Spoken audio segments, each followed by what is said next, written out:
The November rain hammered against the windows of the brownstone mansion in Brooklyn's wealthiest enclave, each droplet racing down the glass like tiny rivers seeking escape. Inside, Vincent Russo sat behind a mahogany desk that had witnessed more confessions than any church in the city. At 47, his presence commanded rooms before he even spoke. Broad shoulders filling out his tailored charcoal suit, silver threading through his dark hair at the temples, and eyes the color of winter steel that had seen too much and forgiven too little. He was reading through financial reports when Marco, his most trusted associate, knocked twice before entering. Marco carried a wooden crate, holes drilled along the sides, and wore an expression somewhere between pride and uncertainty. "Boss, I brought you something," Marco said, setting the crate carefully on the Persian rug. "Remember that breeder upstate you mentioned? The one with the championship German shepherds?" Vincent's jaw tightened almost imperceptibly. He did remember. 6 months ago, during a rare moment of nostalgia, he'd mentioned wanting a dog like the one his father kept when Vincent was a boy, before everything went dark, before he became what he was now. He hadn't expected Marco to actually follow through. "I told you that in passing, Marco. I know, but boss, this puppy comes from the finest bloodline in the Northeast. His parents are both—" "Just show me." Marco opened the crate. Inside, nestled in soft blankets, was a tiny German shepherd puppy, no more than 3 weeks old. Its fur was the classic black and tan, soft as rabbit's fur, and its eyes, clouded, unfocused, didn't track movement. The puppy's hind legs splayed awkwardly beneath it, motionless. Vincent stood slowly, circling the desk. Something was wrong. "Why isn't it moving properly?" Marco's confident expression crumbled. That's why I could afford him, boss. The breeder was going to, well, he was going to put him down. The puppy was born with some problems. His back legs don't work, and the vet says he's completely blind, but I thought maybe our guy, Dr. Castellano, could. "You brought me a defective animal?" Vincent's voice dropped to that dangerous quiet that made grown men sweat. "You thought I'd want a dog that can't walk or see?" "Boss, I just thought you didn't think. I need a guard dog, Marco. Something that protects this house. What use is an animal that can't even stand?" The puppy made a small sound, something between a whimper and a squeak. Its tiny nose twitched, searching for something familiar in this new, overwhelming environment. Vincent stared down at it, his expression unreadable. "Get rid of it," he said flatly, returning to his desk. Humanely, "I don't want it to suffer." "Boss, that's final." But Marco didn't move immediately. He'd worked for Vincent Russo for 15 years, and he'd learned to read the subtle shifts in the man's demeanor that others missed. There was something in Vincent's eyes when he looked at that puppy. Not quite pity, but perhaps recognition.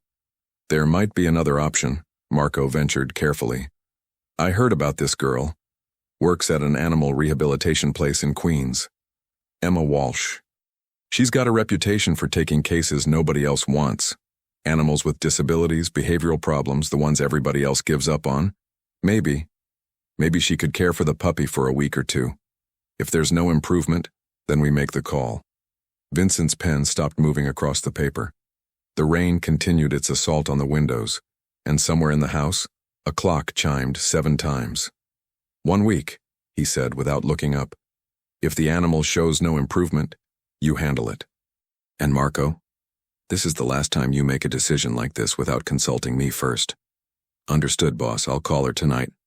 As Marco carefully closed the crate and lifted it, Vincent added, "And Marco, don't tell her who I am. Just say it's a private client who values discretion." "Of course, boss." Emma Walsh's phone rang at 8:47 p.m., just as she was finishing cleaning the rehabilitation center where she worked. Her hands were still damp from washing the day's medical equipment, and her lower back ached from hours bent over examination tables. She almost didn't answer. Unknown numbers usually meant bill collectors or spam, but something made her swipe to accept. "Is this Emma Walsh?" The voice was male, older, with a thick Brooklyn accent. "Yes, who's calling?" "My name's Marco. I got your number from Dr. Chen at the Queens Animal Medical Center. He said you're the person to call about difficult cases." Emma's interest sparked immediately. Dr. Chen was one of the few veterinarians who didn't dismiss her unconventional methods. What kind of case? German Shepherd puppy, 3 weeks old, born with paralysis in the hind legs, completely blind. My employer acquired the dog and wants to give it a chance, but he needs someone with your expertise to provide round-the-clock care. Emma's heart sank and swelled simultaneously. She'd handled paralyzed animals before, even a few blind ones, but never both conditions in something so young. The survival rate would be low. The emotional toll would be high. But that's exactly why she'd started doing this work. That's going to require intensive care, she said carefully. Special equipment, constant monitoring, physical therapy multiple times per day. It's not a short-term commitment. Money isn't an issue. My employer is willing to pay whatever's necessary. There's just one condition. You'd need to stay at his residence. He values his privacy and doesn't want the dog transported back and forth. Red flags immediately appeared in Emma's mind. I don't usually do live-in arrangements. Can I ask who your employer is? He prefers to remain private for now. But I can assure you, everything would be completely professional. You'd have your own room, full access to whatever supplies you need, and a very generous salary. Emma bit her lip, torn. The offer sounded incredible, and incredibly suspicious. But that puppy needed help, and if she said no, what would happen to it? Can I at least meet your employer first? See the puppy? Assess the situation? Of course. Are you available tomorrow morning? Say 10 o'clock, I'll text you the address. After a moment's hesitation, Emma agreed. As she hung up, she noticed her hands were shaking slightly. She told herself it was just fatigue. The address Marco sent was in Brooklyn Heights, a neighborhood where Emma's entire year's salary might cover 1 month's rent. She took the subway, her backpack filled with basic veterinary supplies and assessment tools, just in case. The November morning was gray and cold, promising more rain. When she found the address, she stopped on the sidewalk, staring up at the 4-story brownstone with its iron-gated entrance and security cameras visible at every corner. This wasn't just wealth. This was fortress-level privacy. A man in his 50s, built like a retired boxer, answered her knock. Emma Walsh? Yes. I'm Marco. Come in. The interior was exactly what she expected and nothing like she imagined. Yes, there was obvious wealth. Marble floors, oil paintings, furniture that looked like it belonged in a museum. But it was also strangely impersonal, like a very expensive hotel rather than a home. No family photos, no personal touches. Nothing that revealed who actually lived here. Mr. Russo will join us shortly, Marco said, leading her through a hallway. The puppy is in the study. Russo. The name echoed in Emma's mind with a weight she couldn't quite place. It felt familiar, dangerous somehow, but she couldn't remember why. The study was all dark wood and leather, dominated by that massive desk and floor-to-ceiling bookshelves. In the corner, in that same wooden crate, the puppy lay curled in blankets. Emma immediately went to it, her professional instincts overriding everything else. She knelt down, speaking softly. Hey there, little one. Can I take a look at you? The puppy's nose twitched at her voice, but its eyes, clouded with congenital cataracts, didn't focus. Emma gently lifted it, feeling along its spine, checking its hind legs. The paralysis was real. The muscles atrophied from disuse even at this young age. But the puppy's heart beat strongly beneath her fingers, and when she stroked its head, it leaned into her touch. You're a fighter, aren't you? She whispered. Can it be helped? Emma turned sharply. She hadn't heard anyone enter, but now a man stood near the desk, watching her with an intensity that made her skin prickle. He was tall, powerfully built, with that silver-threaded dark hair and eyes that seemed to catalog every detail about her in seconds. This was Vincent Russo. And suddenly, Emma remembered where she'd heard that name. Emma had heard whispers about Vincent Russo. In a city like New York, certain names carried weight, spoken in hushed tones at corner stores, mentioned briefly in news reports that never quite told the whole story. He was a businessman, they said. Real estate, imports, investments. But everyone knew there was more beneath the surface, a shadow world that operated by different rules. Standing in his study, holding the fragile puppy against her chest, Emma felt her throat tighten. But she'd made a promise to herself years ago, after her younger brother Tommy died. Every life deserved a fighting chance, no matter how impossible the odds seemed. "I won't lie to you, Mr. Russo," she said, forcing steadiness into her voice. "This puppy faces severe challenges.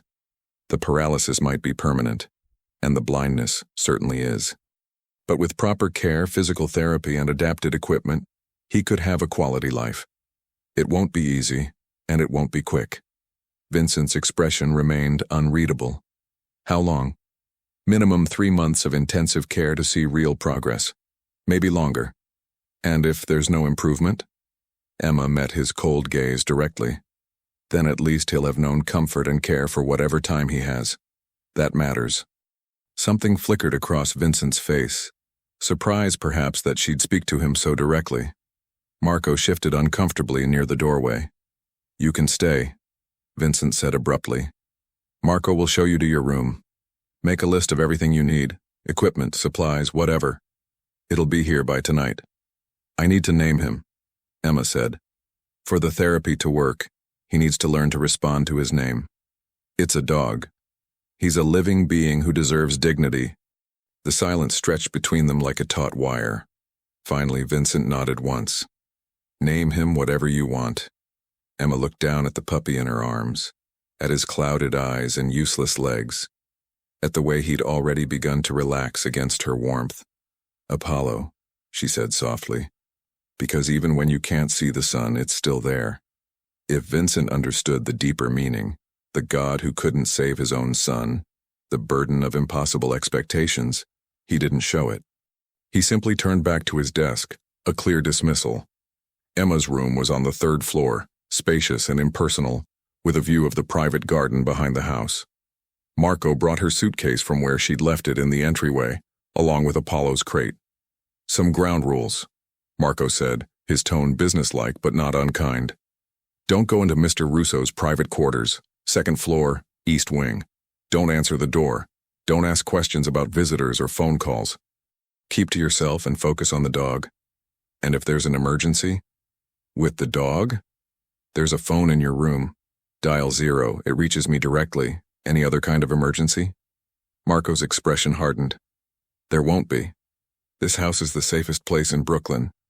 After he left, Emma set up Apollo's space near the window where natural light would help regulate his circadian rhythm, even if he couldn't see it. She'd learned that blind animals responded to light and dark cycles in other ways: temperature, sounds, the behavior of people around them. She spent that first afternoon establishing routine.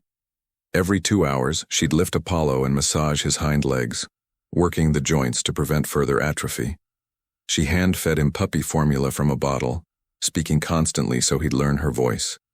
She created a small boundary with rolled towels so he could explore safely without hurting himself. Apollo responded better than she'd hoped. By evening, he'd started squeaking when he heard her footsteps, his tiny nose lifting to catch her scent. But it was the sounds from elsewhere in the house that kept her on edge. Raised voices from the study downstairs, doors closing heavily. Once the unmistakable sound of something breaking, glass or ceramic she couldn't tell. She told herself it wasn't her concern. She was here for Apollo, nothing else. Vincent's days followed patterns carved by decades of discipline. Up at 5:30, workout in the basement gym, shower, breakfast, while reviewing overnight reports. By 8, the first meetings began. Men in expensive suits discussing numbers that represented things Emma probably couldn't imagine. From her 3rd-floor window, she sometimes saw them arrive. Black cars with tinted windows. Men who moved with dangerous confidence. They never stayed long, and they always left looking either satisfied or worried. She tried not to watch, tried to focus on Apollo. By the end of the first week, the puppy had gained noticeable weight. His coat grew shinier, softer. He'd learned to recognize Emma's voice from across the room, his ears perking up instantly. The physical therapy was showing microscopic results, a twitch in his left hind leg, stronger than before. Emma documented everything in a journal, notes she could reference to track progress. She was so absorbed in writing one evening that she didn't hear footsteps in the hallway until her door opened. Vincent stood in the doorway, still in his suit though it was past 9 o'clock. His tie was loosened, the first sign of casualness she'd seen from him. "I should have knocked," he said, though he didn't sound particularly apologetic. Emma closed her journal quickly. "Is something wrong? I wanted to see how the animal is doing." "Apollo," Emma corrected gently. "He's doing well. Would you like to see?" Vincent hesitated, and Emma realized this man, who commanded rooms full of dangerous people, was uncertain about approaching a tiny disabled puppy. She almost smiled. "Come here," she said, moving to where Apollo was sleeping in his padded bed. "You can touch him. He won't bite. He doesn't even have his adult teeth yet." Vincent approached slowly, crouching down with surprising grace for a man his size. Emma guided his hand to Apollo's back, showing him how to stroke gently along the spine. Apollo stirred, making a sleepy sound, his nose investigating Vincent's unfamiliar scent. "He knows you're someone new," Emma explained. "Dogs experience the world primarily through scent. For Apollo, since he can't see, smell, and sound or everything." Vincent's hand continued its careful stroking. "You talk to him constantly. Why?" "So he learns to trust my voice. In his world of darkness, sound is security. When I speak, he knows he's safe, that someone cares." "And the leg exercises?" "Muscle memory. Even if the paralysis is permanent, keeping the muscles active prevents pain and complications. But there's a chance, small but real, that with enough stimulation, some neural pathways might regenerate." "You believe that?" Emma met his eyes. "I believe in trying. I've seen impossible things happen when someone refuses to give up." Vincent was quiet for a long moment, his hand still resting on Apollo's sleeping form. "My father had a German shepherd when I was young, Brutus. That dog was loyal beyond reason, would have died for my father without hesitation. It was the first personal thing he'd shared." Emma held her breath, afraid to break whatever spell had made him open up. "What happened to him?" "My father's business rivals poisoned him." "Wanted to send a message." Vincent's jaw tightened. "I was 12. I held Brutus while he died, couldn't do anything to stop it." "I'm sorry," Emma said softly. Vincent stood abruptly, the moment shattered. "Keep up the good work, Miss Walsh.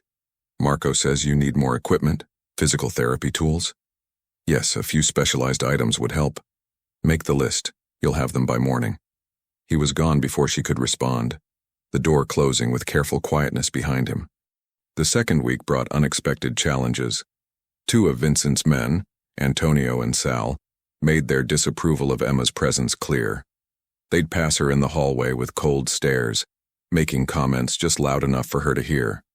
"Boss is going soft keeping that girl here. It's embarrassing. A broken dog and some bleeding heart taking up space." Emma ignored them, but the hostility wore on her. This house felt like a powder keg sometimes, all tension and carefully controlled aggression.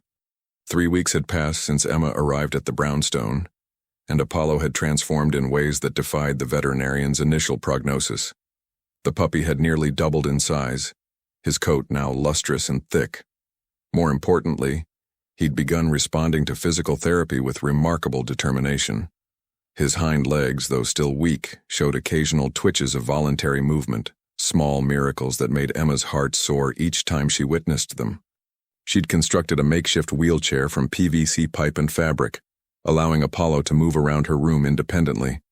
The first time he'd rolled himself across the floor toward her voice, Emma had cried tears of joy. Apollo was learning that his disability didn't define his entire existence. But the atmosphere in the house had grown increasingly tense. Vincent's meetings had become more frequent, more heated. Emma often heard raised voices from the study, words in Italian she couldn't understand but whose anger was universal. Marco's normally composed demeanor had developed cracks. She'd see him pacing in the hallway, phone pressed to his ear, jaw clenched tight. She'd asked once if everything was all right. Marco had given her a smile that didn't reach his eyes and said, "Just business, Miss Walsh. Nothing for you to worry about." But Emma did worry. She'd grown fond of Marco, who brought her coffee every morning without being asked and who'd spent an entire evening helping her adjust Apollo's wheelchair when the first design hadn't worked. And Vincent, complicated, closed-off Vincent, had started visiting Apollo each night before bed, sitting in silence while Emma worked, occasionally asking questions about the puppy's progress. She'd noticed Vincent's knuckles were bruised last week. When their eyes met, he'd pulled his hand away, tucking it into his pocket. The message was clear. Don't ask. The night everything changed began ordinarily enough. November had surrendered to December, and the first real cold snap had hit New York. Emma had spent the evening working with Apollo on a new exercise, teaching him to navigate using sound cues. She'd set up small bells at different points in her room, ringing them and rewarding him when he rolled his wheelchair toward the sound. Apollo was getting remarkably good at it, his clouded eyes useless but his ears perfectly tuned. Emma's pride in him was boundless. This puppy, who'd been destined for disposal, was proving that life finds ways to adapt, to overcome, to thrive against impossible odds. It was nearly 11 when she heard the front door open downstairs. Nothing unusual. Vincent often came home late. But something about the sound made her pause. There was a heaviness to the footsteps, an irregularity that triggered instinct honed from years of caring for injured animals. She told herself it wasn't her business. Vincent had made it clear that his life outside of Apollo was off limits to her questions. But then she heard something fall, a dull thud followed by a muffled curse, and then silence. Emma stood, heart pounding. Apollo sensed her tension, whimpering softly from his bed. "It's okay, sweet boy," she whispered, but her voice betrayed her concern. She shouldn't go downstairs. Marco's warnings echoed in her mind. Keep to yourself. Don't ask questions. But what if someone was hurt? Emma opened her door quietly, listening. The house was too silent, the kind of silence that screams danger to anyone paying attention. She crept down the stairs, her soft footsteps barely audible on the runner carpet. The first floor was dark except for a light coming from the study. As she approached, she heard labored breathing, harsh, pained, the sound of someone trying desperately to stay quiet. Vincent sat slumped in his desk chair, his white shirt soaked with blood on the left side. His jacket was discarded on the floor, and his face was pale, jaw clenched so tight she could see the muscles jumping. He was pressing a wadded cloth against his shoulder, but blood seeped steadily through his fingers. Emma's medical training overrode her fear. "Oh my God!" Vincent's head snapped up, eyes focusing on her with difficulty. "Get out," he growled, but the command lacked its usual authority. "Now, Emma, leave." "You're bleeding." "I said get out." The shout cost him. He winced, fresh blood welling around his hand. "Call Marco. He'll handle it. Just go back upstairs and pretend you saw nothing." But Emma was already moving toward him, her mind cataloging what she saw. Entry wound on the anterior shoulder, bleeding but not spurting, no arterial damage. Bullet still inside or through and through. Position of his hand suggested still inside. Shock setting in based on pallor and trembling. Time was critical. "I'm not leaving," she said firmly, grabbing the first aid kit she knew was kept in the bottom desk drawer. She'd seen Marco retrieve it once. "And you need help now, not after Marco gets here." "You don't understand." "I understand you're losing blood and going into shock," Emma interrupted, her hands already assessing the wound with the same steady competence she used on injured animals. "I've treated bullet wounds before. A friend's dog was shot by accident during hunting season. The principles are the same. Stop bleeding, prevent infection, stabilize." Vincent stared at her, something like disbelief cutting through his pain. "You're comparing me to a dog? Right now?" "Yes. You're both stubborn patients who don't know what's good for them." She was cutting away his shirt, exposing the wound fully. Through and through, thank God. Exit wound in the back, messier but manageable. "This is going to hurt." "Everything already hurts." Emma worked with practiced efficiency, cleaning the wounds, packing them with gauze, wrapping his shoulder tightly to maintain pressure. Her hands never shook, never hesitated, though inside her heart hammered like a drum. This was Vincent Russo, a man people feared, and she was touching him with clinical intimacy that would have been unthinkable weeks ago. "You should go to a hospital," she said, taping the bandage in place. "No hospitals. They ask questions. Marco, then. He needs to... No. Vincent's good hand shot out, gripping her wrist with surprising strength. His eyes, despite the pain, were fierce. No one can know about this. No one can see weakness. Do you understand, Emma? In my world, weakness gets you destroyed. She met his gaze steadily. You're not weak. You're hurt. There's a difference. Not in my world, there isn't. Emma pulled her wrist free gently and knelt in front of him so they were at eye level. Apollo can't walk, he can't see. By every measure, he should have died weeks ago. But he's not weak, Vincent. Every single day, he fights harder than any creature I've ever known. He doesn't give up, doesn't surrender, even though his world is harder than it should be. Vincent's jaw worked, emotions flickering across his face too quickly to name. You stayed with him, Emma continued softly. When everyone expected you to give up, you let me try to save him. That wasn't weakness, that was strength. The courage to hope for something better. I'm not Apollo, Vincent said hoarsely. I've done things.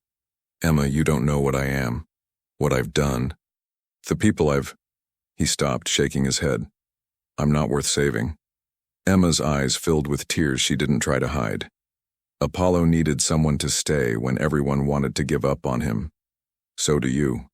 The words hung in the air between them, heavy with meaning neither could fully articulate. Vincent stared at her. This young woman who'd invaded his carefully controlled fortress with her compassion and her stubborn refusal to look away from suffering. Why? He finally whispered.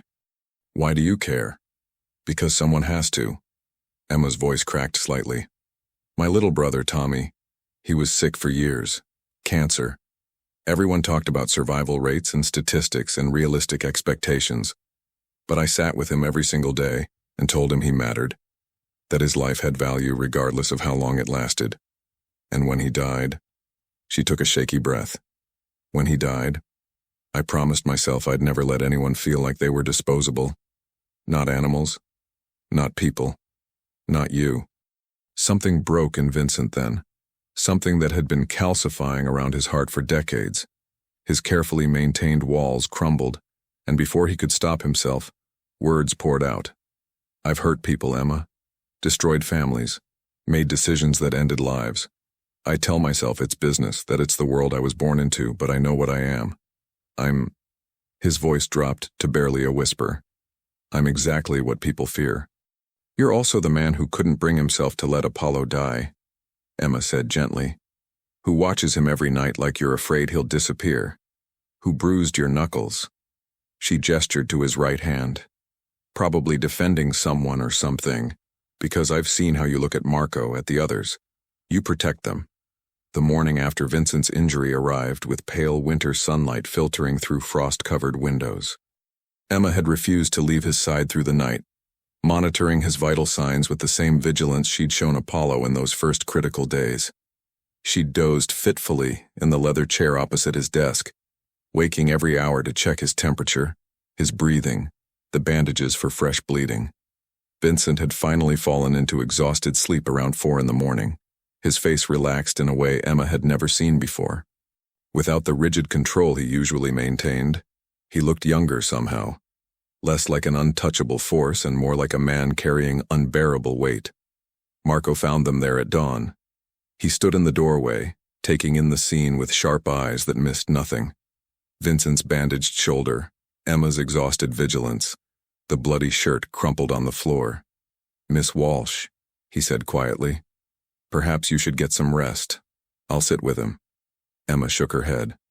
Not until he wakes up. His fever broke an hour ago, but I need to make sure Emma. Vincent's voice was rough with sleep and pain. His eyes opened, focusing on her with startling clarity. Marco's right. Go check on Apollo. I'm fine. You were shot, she said bluntly. I've had worse. The casual way he said it made Emma's chest tighten. How many times had he been hurt? How many nights had he suffered alone, unable to show vulnerability to anyone? But she recognized the stubborn set of his jaw, the same expression Apollo wore when he was determined to master a new skill despite his disabilities. These two beings, man and dog, both refusing to surrender to their circumstances. I'll bring Apollo down, she said finally. You should spend time with him. It's good for recovery. Animal therapy reduces stress hormones, lowers blood pressure. Vincent's lips twitched in something almost resembling a smile. Is that your professional medical opinion? It is. After Emma left, Marco moved closer, his expression grave. Boss, we need to talk about last night, the Castellano family. Later, Vincent interrupted. First, I need you to do something for me. Anything. Find out everything about Emma Walsh. Not just the surface information. I want to know what drives her, what she's afraid of, what she's running from. Because nobody is that good without reason. Marco nodded slowly. You think she's got an agenda? Vincent touched his bandaged shoulder gingerly. I think she's either the most genuinely kind person I've ever met, or the most dangerous. And Marco? I need to know which. By afternoon, Vincent had moved to the sitting room on the second floor, a room Emma hadn't been in before. It was more personal than the rest of the house. Photographs on the mantel showing a young Vincent with an older man who had the same steel-gray eyes, bookshelves filled with actual well-worn books, rather than pristine decorative volumes. Emma had set up Apollo's exercise area on the carpet, the puppy navigating his wheelchair with increasing confidence. She'd been teaching him a new skill, responding to directional voice commands. Apollo, left, she'd say, and the puppy would turn his wheelchair left, rewarded with tiny pieces of chicken. Vincent watched from an armchair, his injured shoulder carefully supported. The pain medication Emma had insisted he take made everything feel slightly distant, but he found himself mesmerized by the patient repetition, the genuine joy in Emma's voice each time Apollo succeeded. He's gotten so strong, Vincent observed. When you first arrived, I didn't think he'd survive? Emma finished gently. Didn't think he'd have any quality of life. I thought keeping him alive would be cruelty. Sometimes the kindest thing is giving someone a chance to surprise you. Emma guided Apollo through a small obstacle course she'd built from books and cushions. Apollo forward. Good boy, right turn, perfect. The puppy completed the course, his tail wagging furiously despite his blindness and limited mobility. When he reached Emma, she scooped him up, covering his face with kisses while he wiggled with pure joy. Vincent felt something twist in his chest, an emotion he couldn't immediately name. Envy? Longing? When was the last time he'd experienced uncomplicated happiness like Apollo was showing now? Emma, he said suddenly, why did you really agree to come here? Marco said you were hesitant, that you knew who I was. She settled Apollo in her lap, meeting Vincent's gaze directly. I did know. Or I knew the rumors at least, and yes, I was scared. But you came anyway. Apollo needed help. That mattered more than fear. She stroked the puppy's ears absently. My brother Tommy, I told you about him last night. He used to say that courage isn't the absence of fear. It's deciding something matters more than being afraid. Apollo mattered more. And now?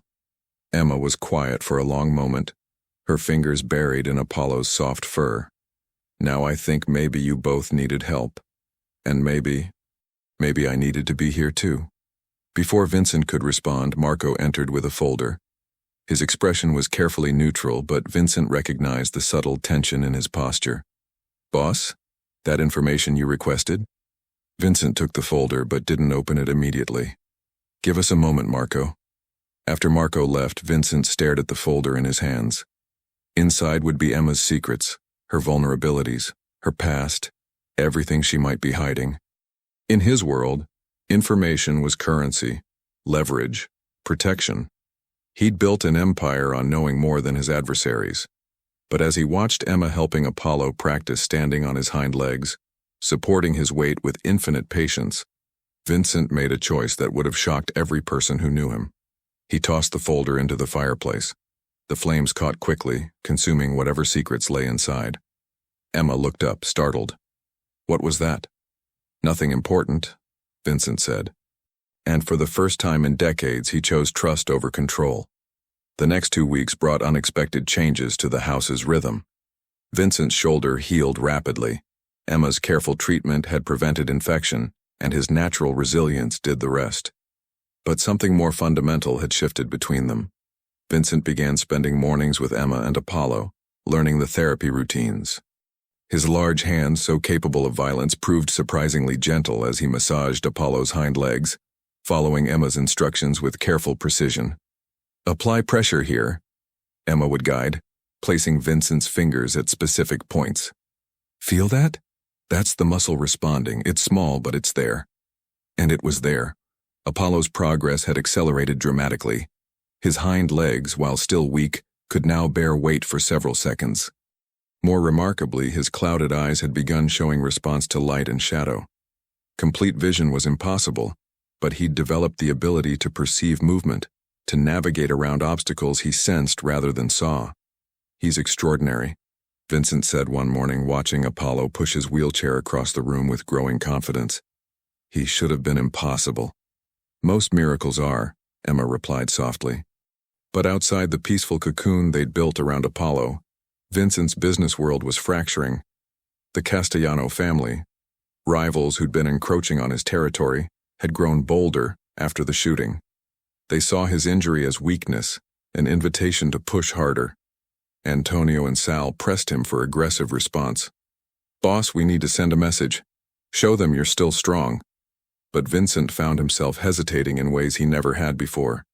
The old solutions, intimidation, strategic violence, demonstrations of power, felt hollow now.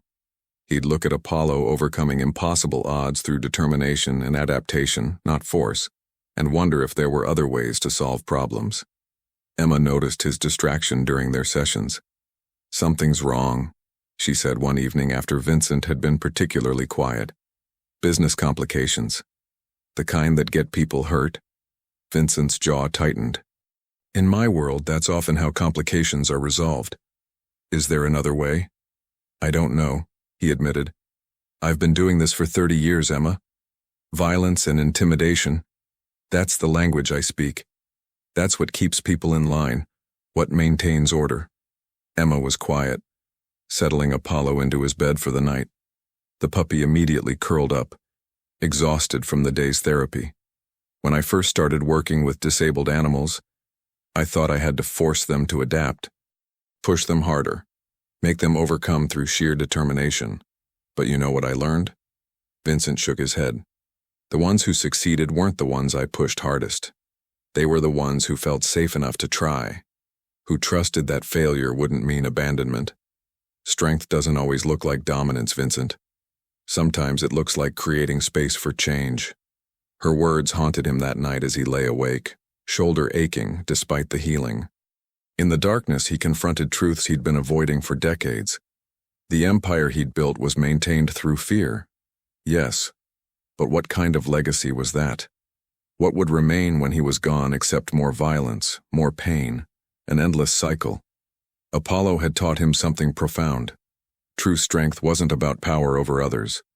It was about the courage to be vulnerable, to try despite fear of failure, to believe in possibility even when the odds screamed impossibility. Perhaps it was time to speak a different language. The confrontation with the Castellano family came 3 days before Christmas. They'd requested a meeting, neutral territory, minimal security, a chance to discuss terms before things escalated further. Antonio was furious when Vincent agreed. "Boss, this is a trap. I know what they'll try," Vincent interrupted calmly. "Which is why I'm doing something unexpected." He made calls that surprised everyone who knew him. To the district attorney's office, to federal investigators who'd been building cases for years, to journalists who'd spent careers trying to expose organized crime's reach. Vincent Russo was offering something unprecedented: testimony, evidence, cooperation. Not complete immunity. He wasn't naive enough to think his past could be erased, but a chance to dismantle systems that had destroyed countless lives, including parts of his own soul. "You're destroying everything you built," Marco said, his voice hollow with shock. "No," Vincent replied, watching Apollo push his wheelchair toward Emma's voice across the room.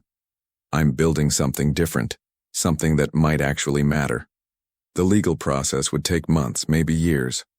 Vincent faced prison time, reduced perhaps, but inevitable. The empire would collapse, associates would scatter, the world he'd known would end. But for the first time in his life, Vincent felt something that had been absent for decades. Hope.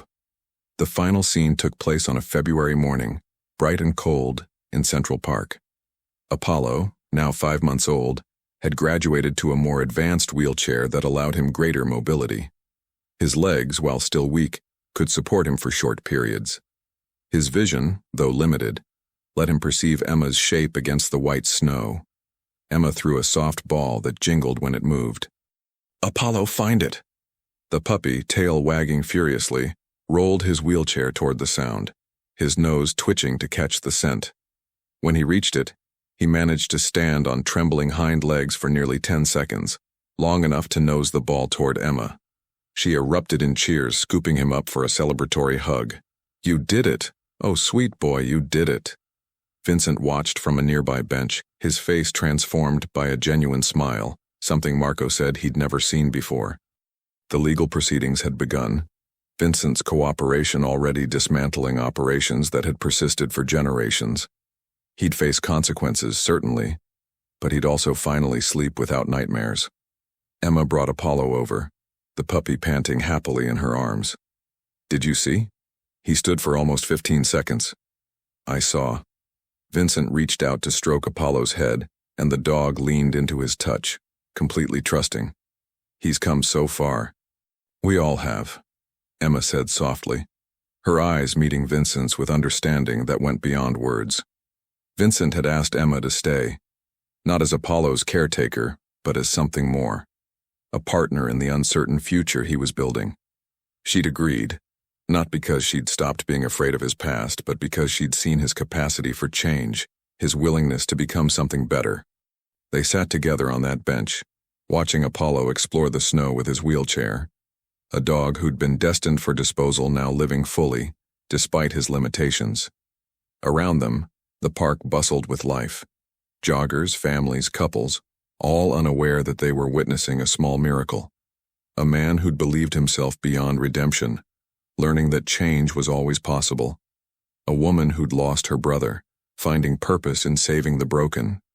And a blind, paralyzed puppy who'd taught them both that survival wasn't the same as living. That real life required courage, trust, and the willingness to take the next small step, even when you couldn't see where it led. Apollo's joyful bark echoed across the frozen park, a sound of pure triumph. He'd found the ball again, standing on his own 4 legs, shaky but determined, to claim his prize. Vincent reached for Emma's hand, and she laced her fingers through his without hesitation. "Thank you," he said quietly, "for not giving up on either of us." Emma smiled, watching Apollo navigate his world with stubborn grace. "Someone once told me that everyone deserves a chance to surprise you, even when it seems impossible." The sun broke through winter clouds, casting long shadows across the snow. And in that moment, imperfect, uncertain, but genuinely hopeful, 3 unlikely souls who'd found each other in darkness finally stepped into light. The journey ahead wouldn't be easy. Vincent's legal battles would test them all. Apollo would face ongoing health challenges. Emma's decision to stay with a man whose past was so complicated would bring its own questions. But they'd learned the most important lesson. Redemption doesn't arrive in dramatic moments. It comes in small steps. A puppy learning to walk, a man choosing honesty over power, a woman believing in possibility even when the odds scream otherwise. And sometimes, that's enough. Sometimes small steps lead to extraordinary destinations. 18 months later, the Brooklyn Community Center had seen better days. Its brick facade weathered by decades of harsh winters, windows patched with tape in places where cracks spider-webbed across the glass. But inside, something remarkable was happening. Emma stood at the front of the converted gymnasium, now transformed into a rehabilitation space filled with specialized equipment, padded mats, and the cheerful chaos of a dozen animals in various stages of therapy. A 3-legged cat named Marley navigated an obstacle course with impressive agility. A diabetic rabbit named Cotton received his insulin shot from a teenage volunteer who'd learned the technique just weeks before. And in the corner, supervising everything with the authority of a seasoned professional, sat Apollo. The German Shepherd was now nearly 2 years old, his body filled out with muscle despite his limitations. His custom wheelchair, professionally designed after Emma's prototype proved the concept, allowed him independent mobility throughout the center. His vision, while still severely compromised, had improved enough that he could navigate familiar spaces and recognize people by their silhouettes and movement patterns. But Apollo's most remarkable transformation wasn't physical. He'd become the center's unofficial mascot and therapy dog, his gentle presence calming nervous animals and inspiring visitors who arrived believing their disabled pets had no future. "Miss Walsh?" A woman in her 40s approached, cradling a small beagle puppy with a malformed front leg. Her eyes were red from crying. "The vet said I should consider that Bailey might not have quality of life. But your website said..." Emma smiled warmly, the expression that had become her trademark. "I said every life deserves a chance to show us what's possible. May I?" She took Bailey gently, her experienced hands assessing the limb structure, the puppy's responsiveness, his overall health. Apollo wheeled over, his nose carefully investigating the newcomer. Bailey, initially frightened, relaxed as Apollo gave him a gentle sniff, one disabled animal recognizing another. "Apollo was born paralyzed and blind," Emma told the woman, gesturing to the German Shepherd who now sat patiently beside her. "Every expert said he wouldn't survive, that keeping him alive would be cruel. But look at him now. He's not just surviving, he's thriving. He has purpose, joy, connection. Bailey can have that too." The woman's tears flowed freely now, but they were tears of relief. "Really, you really think, I know, and will help you every step of the way." As Emma began explaining treatment options, a man entered the center carrying supplies, special dietary food for the diabetic animals, new wheelchair parts, toys designed for sensory-impaired pets. He moved with quiet efficiency, his expensive clothes at odds with the humble surroundings, though he'd long since stopped caring about such contradictions. Vincent Russo looked different than he had 2 years ago. His hair had gone completely silver and lines around his eyes spoke of stress and sleepless nights. But there was something else in his expression now, a lightness, an authenticity that hadn't existed before. He was thinner, his expensive suits replaced with practical jeans and simple shirts. The man who'd once commanded a criminal empire now spent his days doing community service, fulfilling the terms of his plea agreement. He'd served 14 months in a minimum security facility, reduced sentence in exchange for his testimony that had dismantled 3 major organized crime operations. The prosecutors had called his cooperation unprecedented. The media had called it sensational. Vincent called it necessary. Prison had been difficult but transformative. He'd taught literacy classes to other inmates, started a program pairing rescue dogs with prisoners for training, and spent countless hours in reflection about the life he'd lived and the man he wanted to become. Now, released on supervised probation, he split his time between court-mandated community service and voluntary work at the center Emma had opened with money from the sale of his brownstone. The mansion that had once been a fortress of isolation now belonged to a tech entrepreneur. Vincent lived in a modest 2-bedroom apartment in Queens, and he'd never been happier. "Emma," he called softly, not wanting to interrupt her consultation. The supply order came in, and Marco called. "He's bringing 3 more volunteers this afternoon." Emma looked up, her face brightening in a way that still made Vincent's heart stutter. Their relationship had evolved slowly, carefully, both of them navigating the complexity of their circumstances. They hadn't rushed into anything. Emma had needed to trust that Vincent's transformation was genuine, and Vincent had needed to prove he could be someone worthy of her faith.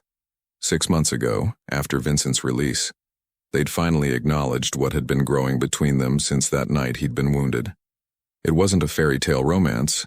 It was something deeper, forged through shared struggle and mutual respect. They were partners in the truest sense, building something meaningful together. "Marco's bringing volunteers?" Emma's eyebrows rose. "He knows he's already working here 20 hours a week, right? He doesn't have to keep..." "Try telling him that," Vincent said with a slight smile. Marco had been devastated when Vincent's empire collapsed.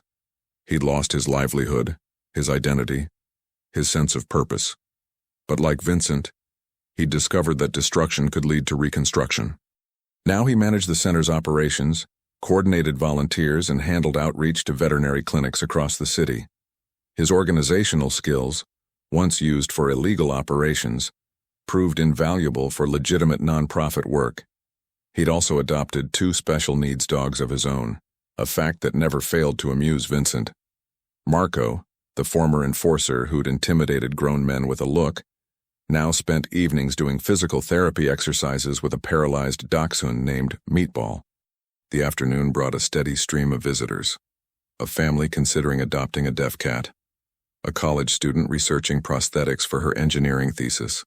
A news reporter following up on a human interest story about the center's success. But the most significant visitor arrived just before closing. A girl of about 13, thin and nervous, clutching a cardboard box with holes punched in the sides. "Is this the place that helps animals everyone else gives up on?" she asked, her voice barely above a whisper.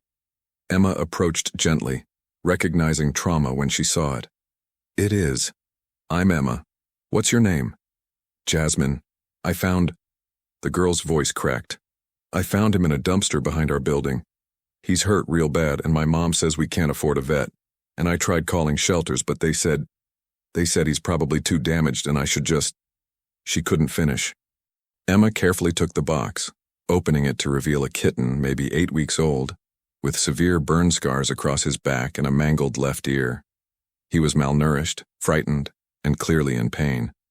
But his eyes, bright green and alert, looked up at Emma with desperate hope. "What's his name?" Emma asked. "I've been calling him Phoenix. Because he survived fire, maybe. Is that stupid?" "It's perfect." Emma cradled the kitten carefully. "Phoenix, meet Apollo. I think you two are going to be friends." Apollo wheeled closer, his therapeutic instincts immediately engaged. The kitten, despite his pain and fear, relaxed slightly at the German shepherd's gentle presence. Jasmine watched with wide eyes. "That dog? He's disabled too?" "Born paralyzed and blind," Emma confirmed. "Everyone said he wouldn't make it. But he proved them wrong. Just like Phoenix is going to prove them wrong. Just like you did by not giving up on him." Tears streamed down Jasmine's face. "I don't have money for his treatment. I tried to save my allowance, but it's not enough." "We don't turn away animals because of money," Vincent said, moving to stand beside Emma. His voice was gentle, so different from the harsh tones he'd once used. "We'll treat Phoenix, get him healthy, and then if you and your mom want to adopt him officially, we'll help with that too." "Really?" Jasmine looked between them with disbelief. "Why would you do that?" Emma and Vincent exchanged a glance, a whole conversation passing wordlessly between them. Why did they do this? The answer was complicated and simple at once. "Because someone once gave us a chance when we didn't deserve it," Vincent said quietly. "And because every life, human or animal, deserves someone who refuses to give up on them." Late that evening, after the last volunteers had left and the animals were settled for the night, Emma and Vincent sat in the center's small office. Apollo dozed at their feet, Phoenix curled carefully against the German shepherd's warm side, 2 damaged souls finding comfort in each other. Emma was updating patient files while Vincent reviewed grant applications. The work was endless, unglamorous, and frequently frustrating. Funding was always tight. Equipment broke down. Some animals didn't survive despite their best efforts. The weight of responsibility never lifted. But it was real. It mattered. And for Vincent, that made all the difference. "Did you hear back from the prosecutor's office?" Emma asked without looking up from her computer. Vincent's testimony had continued to reverberate through New York's criminal underworld. 3 major trials were pending, and Vincent was scheduled to testify in each. The threats had been numerous, former associates making it clear that cooperation came with consequences. Vincent had been placed in witness protection briefly, but he'd refused to hide permanently. "They want me to testify in the Moretti case next month," he said. "It'll be dangerous. His family has connections." "I know." Emma finally looked at him, her expression serious. "I also know you're going to do it anyway because it's the right thing. It could put you at risk." "The center, Apollo, everything we've built is worth protecting," Emma interrupted firmly. "But so is this, what you're doing. breaking these systems, preventing others from being trapped in them. Vincent, I didn't fall in love with you because you were safe. I fell in love with you because you had the courage to change. It was the first time either of them had used that word. Love. It hung in the air between them, weighted with meaning. Vincent stood, moving around the desk to kneel beside Emma's chair. He took her hands, his scarred knuckles gentle against her skin. I spent 30 years destroying things, he said quietly. Relationships, lives, my own humanity. I don't know if spending the rest of my life building things can balance that scale. But Emma, you make me believe it's worth trying. You and Apollo, you saved me in ways I can't articulate. Emma cupped his face, her thumbs tracing the lines that stress and transformation had carved there. You saved yourself, Vincent. Apollo and I just reminded you that you could. They kissed then, soft and sweet. Two people who'd found each other in the darkest circumstances and chosen to walk toward light together. Apollo stirred at their feet, making a contented sound before settling back to sleep. Phoenix purred softly against the German shepherd's warmth. 6 months later, the courtroom was packed for the Moretti trial. Vincent sat in the witness box, his testimony clear and damning. He named names, provided evidence, explained systems that had operated in shadows for decades. The defense attorneys attacked his credibility viciously, but Vincent never wavered. In the gallery, Emma sat with Marco, both of them radiating quiet support. They couldn't erase Vincent's past, couldn't undo the harm he'd caused, but they could stand beside him as he tried to make amends. When Vincent finally stepped down, having completed hours of testimony, he caught Emma's eye. She smiled, that same smile that had first appeared when Apollo took his initial assisted steps, the smile that said, I see you trying and that matters. The trial would continue for weeks. Vincent's life would remain complicated, dangerous, uncertain. But for the first time since childhood, he was living with integrity. The weight of that was lighter than the burden of his former existence. 1 year later, Apollo steady, good boy, now forward, yes, perfect. The gymnasium erupted in applause as Apollo, now 3 years old, completed the advanced obstacle course without assistance. His wheelchair had been upgraded multiple times, each iteration improving his mobility.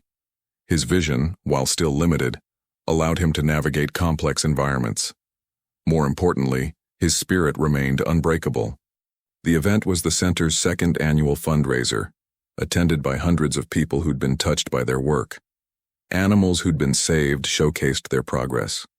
Volunteers shared transformation stories. And Vincent, now fully released from probation after exemplary service, spoke about second chances. 3 years ago, he told the crowd, his voice steady and authentic, I was a man who believed some things were irredeemable, that certain damage couldn't be healed, certain lives had no value. Then I met a puppy who was born paralyzed and blind, and a woman who refused to accept that his disability defined his worth. He paused, finding Emma in the crowd. She stood with Apollo, one hand resting on the German shepherd's head, tears streaming down her smiling face. Apollo taught me that survival isn't the same as living, that adapting isn't weakness, it's the truest strength. And Emma taught me that redemption isn't a destination you reach, it's a choice you make every single day to be better than you were yesterday. The applause was thunderous, but Vincent only had eyes for Emma. She mouthed something he couldn't quite catch across the crowded room. Later, when the guests had departed and they were cleaning up, Emma repeated the words, I'm proud of you. Vincent pulled her close, breathing in the familiar scent of her shampoo, lavender, and hope. I couldn't have done any of this without you. Yes, you could have, she corrected gently. But I'm glad you didn't have to. Apollo wheeled over, demanding attention with an insistent nose against their legs. Vincent laughed, actual genuine laughter that still surprised him with its unfamiliarity, and bent to scratch behind the German shepherd's ears. What do you think, Apollo? Did we do good today? Apollo's tail wagged enthusiastically, his clouded eyes reflecting the gymnasium lights. In his world of limited vision and restricted mobility, he'd found purpose, love, and joy. He'd taken what he was given and transformed it into something beautiful. Just like the broken man who'd almost given up on him, just like the compassionate woman who'd refused to let either of them surrender. 3 years ago, Vincent Russo had been a man who'd lost his humanity somewhere in the darkness of power and violence. Apollo had been a puppy destined for disposal. Emma had been a woman still grieving her brother's death. Now they were a family, unconventional, complicated, but undeniably real. They'd built something meaningful from broken pieces, proving that redemption wasn't just possible. It was inevitable for anyone brave enough to take that first small step. As they locked the center's doors that night, Apollo wheeled between them. Emma reached for Vincent's hand.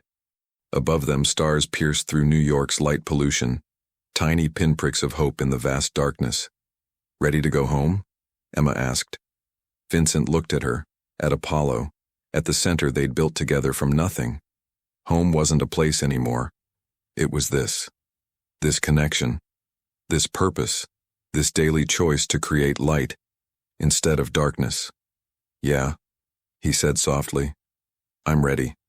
And as they walked into the Brooklyn night, a reformed man, a compassionate woman, and a blind, paralyzed dog who'd taught them both about true strength, the city lights glowed a little brighter, as if even the darkness recognized that sometimes, against all odds, broken things could heal.